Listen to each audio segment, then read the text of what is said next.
এবারে বিস্তারিত। নিজে ধূমপান না করলেও ঝুঁকিতে পড়ছে দেশের শিশু কিশোররা। সাম্প্রতিক এক গবেষণায় দেখা গেছে ঢাকার স্কুলে 92% শিক্ষার্থীদের শরীরে পাওয়া গেছে নিকোটিনের উপস্থিতি, যা আসছে পরোক্ষ ধূমপানের কারণে।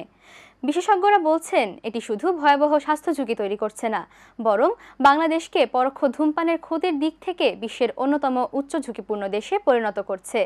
বিস্তারিত থাকছে আফরিন আক্তারের রিপোর্টে।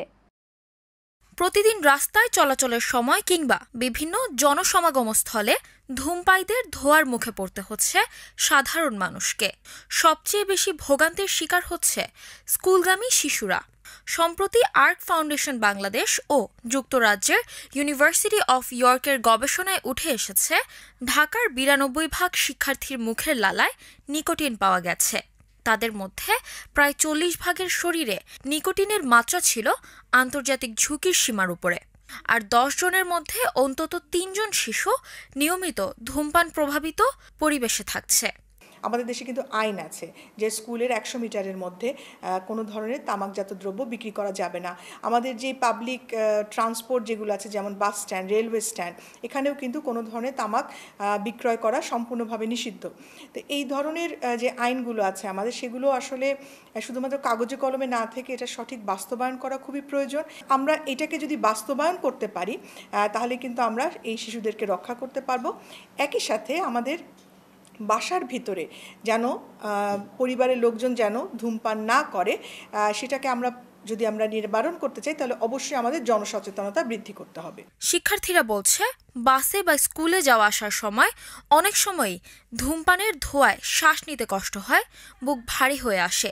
নাকে ধোয়া যায়, তাতে আমাদের অসুবিধা হয়। মানে মাস্ক পরে গেলেও নাকের ভেতরে যায়, তো আমাদের অস্বস্তি হয়, অনেক খারাপ লাগে।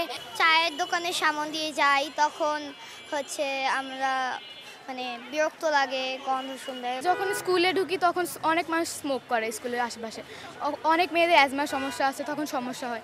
এটা আসলে অনেক খারাপ একটা জিনিস, এটা বন্ধ করা উচিত। অভিভাবকরা বলছেন বর্তমানে এই সমস্যাটা ভয়াবহ মাত্রায় বেড়েছে। দ্রুত এই বিষয়ে আইন প্রণয়ন করা প্রয়োজন সরকারিভাবে।